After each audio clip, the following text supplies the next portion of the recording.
So should I start with the question now? Yes, sir. Yes, sir. Yes, sir. चलो Yes, sir. Opening stock मैं answer करूंगा, opening stock किसी से पूछूंगा नहीं। ओपनिंग स्टॉक ट्राई आप कहाँ पे लिखोगे? Trading account debit side, write down opening stock. Trading account debit side, write down to opening stock 8560। Start किया है ना बच्चों सबने? Yes, sir. Yes, sir. Yes, sir. Now Yogesh, patent, Balance sheet asset side. Balance sheet asset side, write down inner column 2000। चलो बच्चों बताओ, patent का meaning पता है सबको?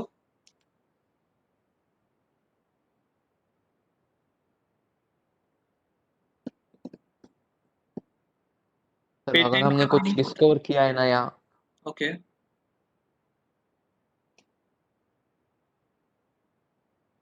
सी फॉर एग्जांपल आपने कोई कार का डिजाइन डिस्कवर किया है, आपने नया डिजाइन बनाया है और कोई कंपनी उसको बाय करती है, so that price paid for that design, that's your patents. You can call it, simple example दिया है मैंने, अगर और भी पेटेंट के बहुत सारे एग्जांपल्स है।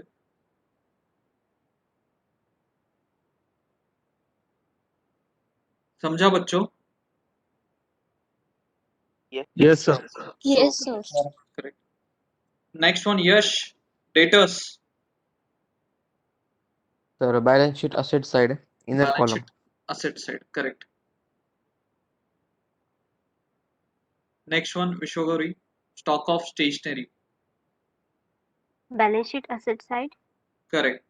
स्टॉक ऑफ स्टेशनरी दिया है बच्चों, तो आप बैलेंस शीट असेट साइड लिखोगे क्योंकि वो स्टॉक है स्टेशनरी का। अगर सिर्फ स्टेशनरी देता तो कहां पे लिखते बच्चों? Profit and loss account. Profit and loss account. Profit and loss account, correct. So that's the difference between to.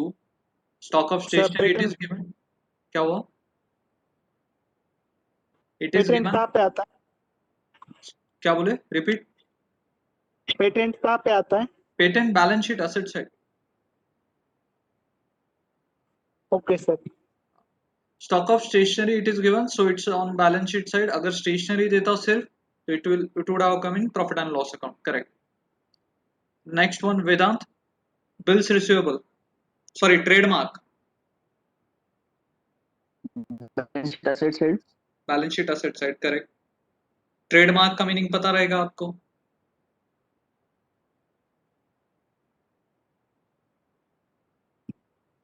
अगर आप कोई पर्टिकुलर ब्रांड का प्रोडक्ट मैन्युफैक्चर करते हो और that brand belongs to you, तो उसको रजिस्टर करना पड़ता है और वो ब्रांड कोई दूसरा पर्सन यूज नहीं कर सकता है, तो charges paid for that trademark, that's your asset. So trademark also goes to balance sheet. Clear? Yes, sir. Yes. Yes, sir. Yes, sir. हर एक क्वेश्चन ऐसे ही लूंगा जिसमें नई नई चीजें रहेंगी। Repetitive, I don't believe in repetitive questions. हाँ, बिल्स रिसीवेबल बोलो Varda. Balance sheet asset side. Correct. Vaishnavi Kolnure बोलो। Profit and loss debit side. Profit and loss debit side. Absent मत रहो क्लास को। हाँ, next one wages, Vaishnavi Jadhav बोलो wages. Trading account inner column. Trading account debit side, Debit inner side. Column, correct. Sir electricity तो manufacturing को भी लगती है ना? Electricity which is used for manufacturing purpose will be clubbed under the head power and fuel. Okay sir. अगर electricity for purchase और manufacturing रहेगा तो उसको पावर एंड फ्यूल वर्ड दिया जाएगा, और सिर्फ इलेक्ट्रिसिटी चार्जेस दिया means that's electricity charges paid for your office. Clear all of you? Yes, Yes, sir. sir. Yes. Yes, sir. Okay. Next one should be wages.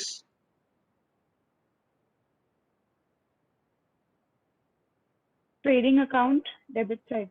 Trading account debit side. I think adjustment inner column.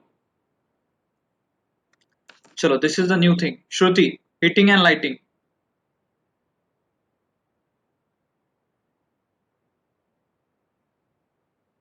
बोलो Shruti, heating and lighting.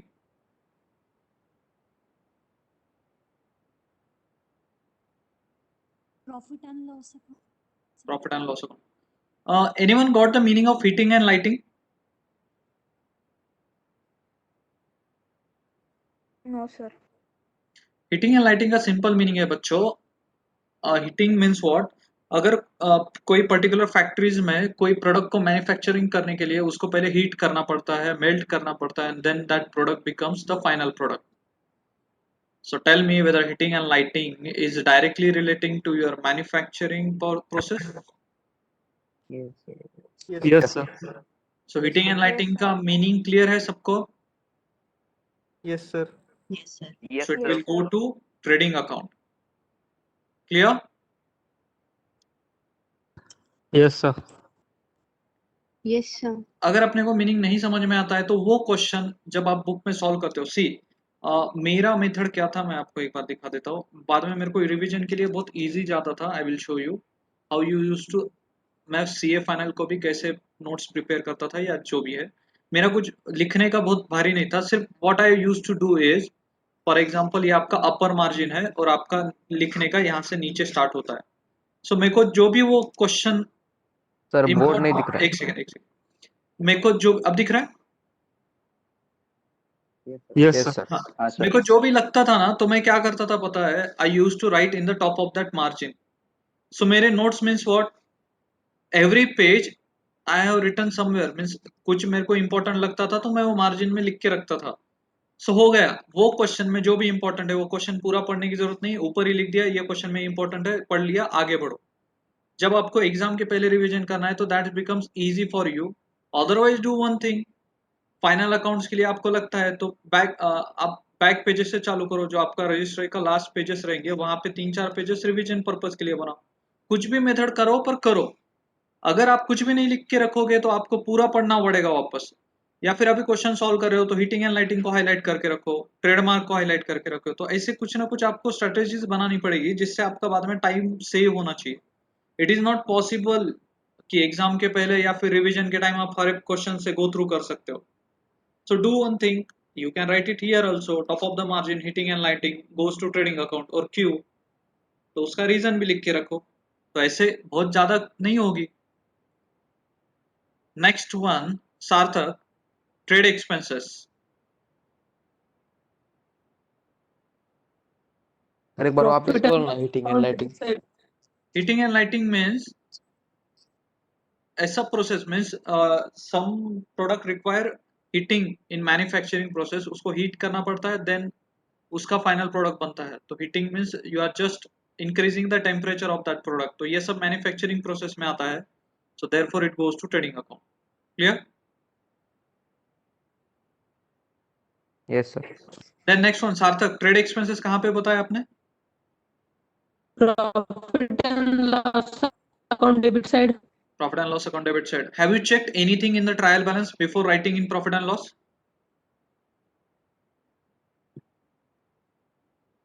आपने पूरा trial No, balance sir. Check किया क्या? तो trial balance में क्या ढूंढा आपने? Anybody remembers the adjustment of trade expenses? Sir अगर जनरल एक्सपेंसेस या फिर If trade expenses comes along with general expenses, sundry expenses or miscellaneous expenses, so trade will go to trading account or others will come to profit and loss. But ये trial balance में trade expenses has come alone, वो अकेला आया है. अगर trade expenses अकेला आता है ट्रायल बैलेंस में, इसके साथ जनरल भी नहीं आया और सन्ड्री एक्सपेंसेस भी नहीं आया, तो trade expenses will go to profit and loss account. Clear? yes, sir. Yes, sir. Yes, sir. Next one, Sanskriti, sales return. Trading account credit side sales से deduct होगा. करेक्ट, सेल्स से डिडक्ट कर दोगे. Right. Next one, Rishikesh, land and building.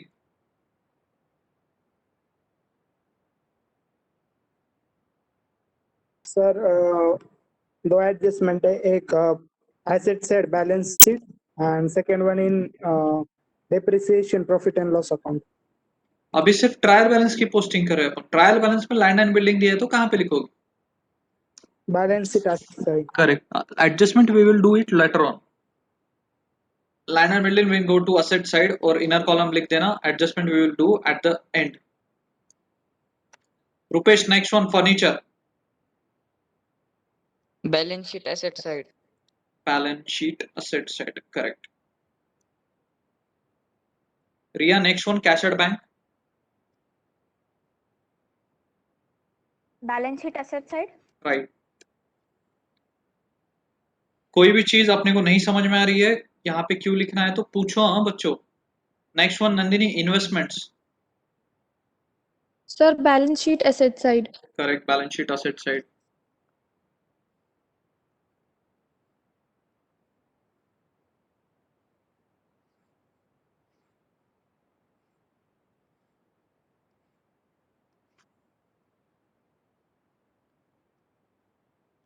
ये आपका balance sheet है। तो next one I will show you.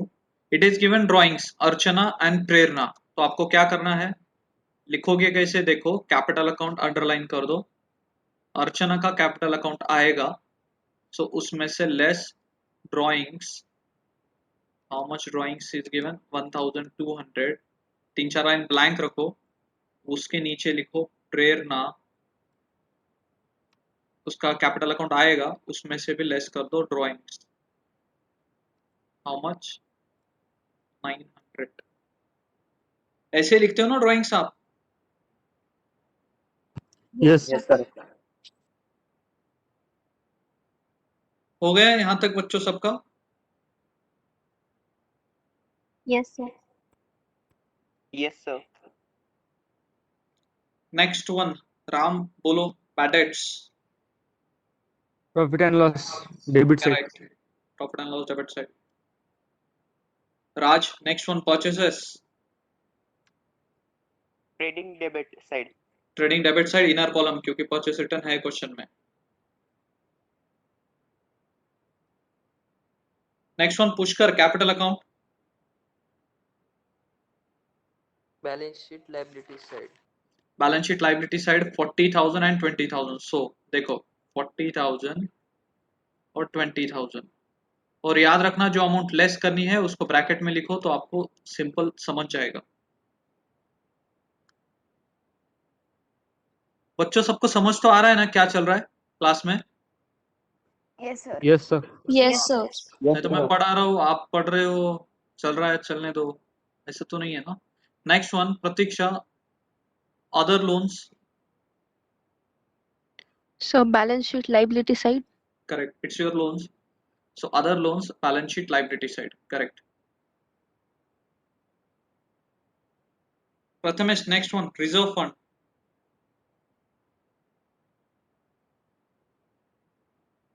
Balance sheet asset side. देखो क्रेडिट बैलेंस में आया है तो क्रेडिट बैलेंस में आएगा तो आइदर आपका इनकम और लाइबिलिटी रहेगा, सो एसेट साइड तो जाएगा ही नहीं है। रिजर्व फंड का मीनिंग याद है क्या बच्चों? Yes, sir. बोलो, किसी को याद है reserve fund, general reserve? Part of a profit kept aside for future बोलो। purpose. A Part of kept aside for future. Kept for purpose, so ये भी लाइबिलिटी है, so reserve fund will go to liability side. अगर आप ये reserve fund use नहीं करते हो तो it should be given to the partners. So इसके ऊपर फर्म का कोई राइट नहीं है, पार्टनर्स का राइट्स है, तो reserve fund will go to liability side. Clear? yes, sir. Yes, sir. Pranav, next one, sundry, creditors. Balance sheet liability. Balance sheet liability side, correct. Prahal, bills payable. Sir, balance sheet liability side. Correct. Parth, purchase returns. Trading account purchase में से less purchase Correct. return. Palak, RDD. So, profit and loss account credit side. Correct, profit and loss account credit side, RDD. Nisha, sales. trading account credit side. Correct. Mahir, interest.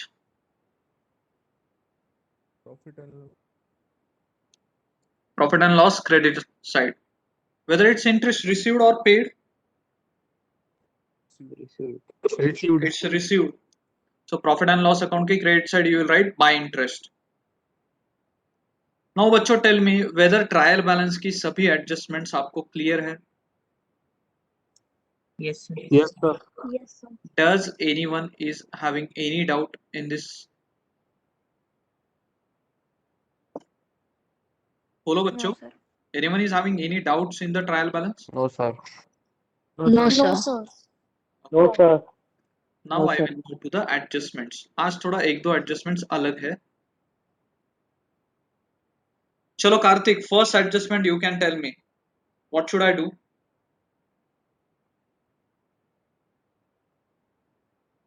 बोलो Kartik. No. Trading account, credit side we will do closing stock, 12,000. Okay. Another adjustment in balance sheet. Correct. So it is Okay, given sir.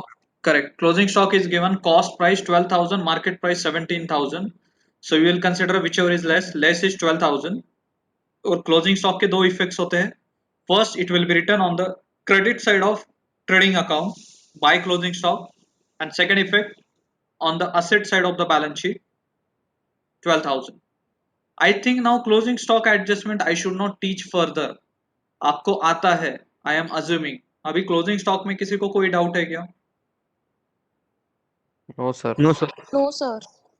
No, तो sir. मुझे नहीं लगता कि अब हर बार मैंने closing stock का adjustment repeat करना चाहिए. Now second one, Harsh Sharma, read the adjustment and explain.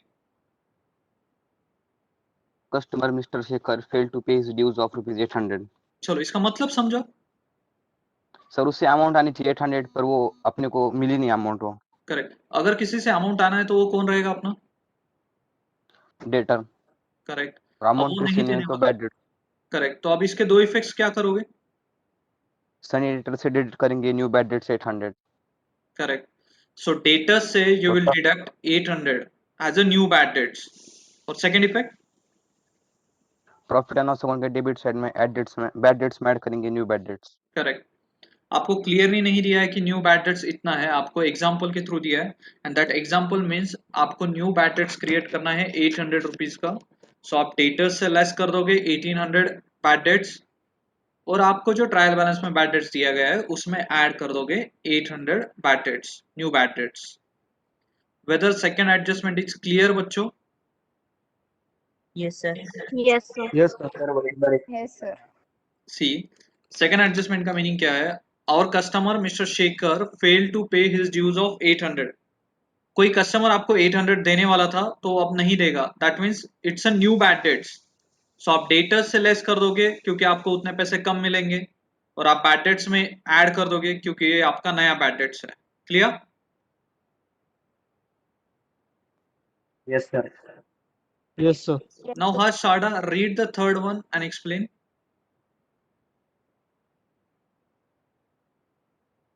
1/8 of patents are to be written off. चलो इसका मतलब क्या है? सर ये तो मतलब 1/8 पेटेंट्स जो है वो लेस कर देंगे. Correct. See, what does it mean? आपको पेटेंट कितना लिखा था बच्चों आपने एसेट साइड?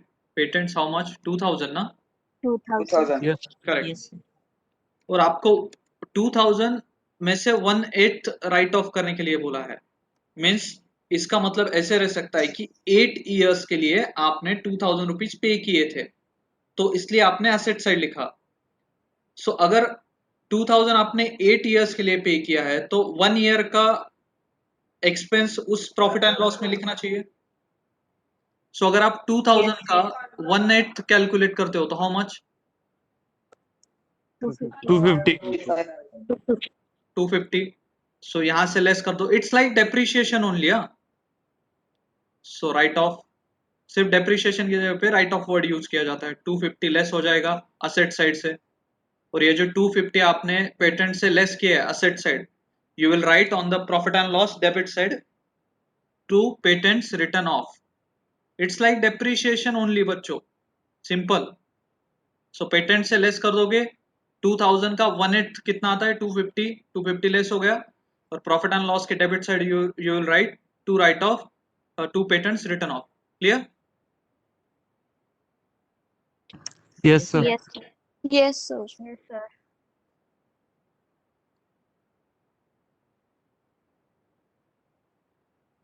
चलो Ayush Gandhi, next adjustment, fourth one, read and explain.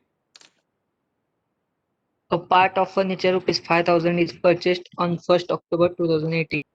Okay, क्या करोगे इसका?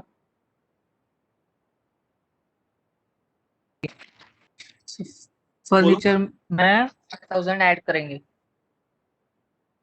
चलो बच्चों, ये एडजस्टमेंट अगर किसी ने एक्सप्लेन किया ना तो he is the brilliant student in our class. बच्चों बोलो, ये एडजस्टमेंट का क्या करोगे? नेक्स्ट एडजस्टमेंट में डिप्रिसिएशन है, उसके लिए सिर्फ इंफॉर्मेशन दी है 5000 half year. Absolutely right. Fourth adjustment is only informative purpose. इसका कुछ भी नहीं करना है. सी, आपको जो फर्नीचर दिया है बच्चों, कितना दिया था ट्रायल बैलेंस में फर्नीचर? 13,000 ना? Yes, sir. It's on the year and. Year and आपका कब है? 31 मार्च 2019. आपका सी, आई विल एक्सप्लेन यू. 31 मार्च 2019 पे your furniture stands rupees 13,000. Clear? Yes, sir. उसमें से आपको इंफॉर्मेशन क्या दिया है कि आपने 1 अक्टूबर 2018 को एक नया फर्नीचर लिया था 5,000 का. Correct? Yes, sir. That means year के स्टार्ट को आपके पास फर्नीचर कितने रुपए का था?